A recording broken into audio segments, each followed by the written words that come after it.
आपल्या देशाचे लोकप्रिय प्रधानमंत्री आदरणीय मोदी साहेब, आजच्या कार्यक्रमाला उपस्थित असणारे राज्यपाल आदरणीय आचार्य देवव्रत साहेब, राज्याचे लोकप्रिय मुख्यमंत्री देवेंद्रजी फडणवीस, उपमुख्यमंत्री एकनाथरावजी शिंदे, केंद्रीय मंत्री नायडूजी, मोहोळजी, सर्व गौतमभाई अडाणी, सर्व खासदार, आमदार, सर्व केंद्रीय मंत्री, सर्व राज्यातले मंत्रिमंडळातील माझे सहकारी आणि या कार्यक्रमाच्या निमित्तानं या परिसरातील जमलेल्या सगळ्या माझ्या लाडक्या बहिणी, सगळे माझे बांधव, पत्रकार मित्र आणि बंधू भगिनींनो, मी सुरुवातीलाच या कार्यक्रमाच्या निमित्तानं मुंबईकरांच्या वतीनं राज्यातल्या 13 कोटी जनतेच्या वतीनं आदरणीय पंतप्रधान नरेंद्र मोदी साहेबांचं मनापासून स्वागत करतो आणि शिवशाहू फुले आंबेडकरांना विनम्र अशा प्रकारचं अभिवादन करत आज मोदी साहेबांच्या हस्ते महाराष्ट्राच्या विशेषतः मुंबईच्या विकासाला एक नवे पंख देणाऱ्या 4 महत्वाच्या प्रकल्पांचं उद्घाटन होत आहे आणि या ऐतिहासिक क्षणाचे साक्षीदार होण्याचं भाग्य आपल्याला सगळ्यांना लाभलं, हा आपल्या सर्वांचा सन्मान आहे। मुंबईच्या आणि महाराष्ट्राच्या विकासाला प्रधानमंत्री महोदयांचं नेहमीच साथ, सहकार्य आणि प्रोत्साहन मिळत आलं आहे। देशाच्या विकासाचं नेतृत्व करत असताना आपल्या सर्वांच्या आनंदात सहभागी होण्यासाठी आदरणीय प्रधानमंत्री आज स्वतः या कार्यक्रमाला उपस्थित राहिले, त्याबद्दल मी प्रधानमंत्री महोदयांचे मनापासून आभार मानतो, त्यांना खूप खूप धन्यवाद देखील देतो। आजचा दिवस आपल्या महाराष्ट्राच्या दृष्टीनं मुंबईच्या इतिहासात एक सुवर्ण अक्षरांनी लिहिण्यासारखा असा आहे। आज आपण आदरणीय मोदी साहेबांच्या हस्ते विविध विकास प्रकल्पाचं उद्घाटन केलं। या प्रकल्पातून विकास, सुविधा आणि रोजगाराच्या संधी या त्रिसूत्री प्रभावी संगम होतोय। नवी मुंबई आंतरराष्ट्रीय विमानतळामुळे केवळ मुंबईच नाही तर महाराष्ट्रासह संपूर्ण देशाच्या आर्थिक विकासाला एक नवी दिशा मिळणार आहे। विमानतळामुळे प्रवासाबरोबरच व्यापार, गुंतवणूक, पर्यटन आणि रोजगाराच्या नव्या संधी आपल्याला सगळ्यांना प्राप्त होणार आहे। खरं तर नवी मुंबई विमानतळ उभारणीचा प्रवास हा काही सोपा नव्हता।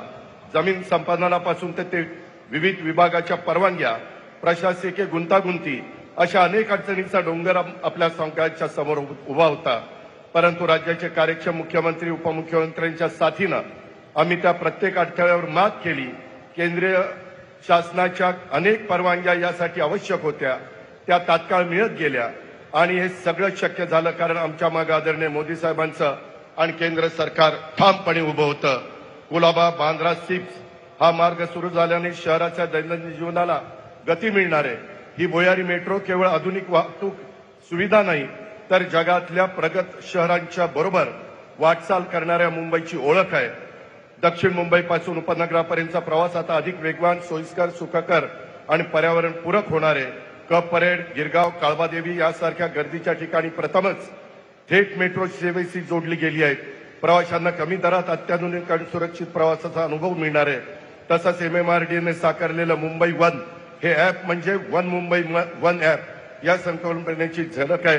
त्यामुळं आपल्याला लोकल, मेट्रो, बस, मोनोरेल इत्यादी सर्व सार्वजनिक वाहतूक सेवांचा लाभ घेता येणार आहे। हे ॲप मुंबईला आणखी युनायटेड, कनेक्टेड आणि प्रोग्रेसिव्ह बनवेल। त्याचबरोबर आज सुरू होत असलेल्या अल्प मुदतीचे रोजगारक्षम अभ्यासक्रम हे आपल्या युवकांच्यासाठी आशेचे नवीन दालन आहे। कौशल्य विकासाच्या माध्यमातून आत्मनिर्भर भारताच्या दिशेने टाकलेलं दमदार पाऊल आहे। शिक्षण केवळ पदवीपुरतं मर्यादित न ठेवता ते रोजगारक्षम आणि उपयुक्त व्हावं हीच या कार्यक्रमाची प्रेरणा आहे।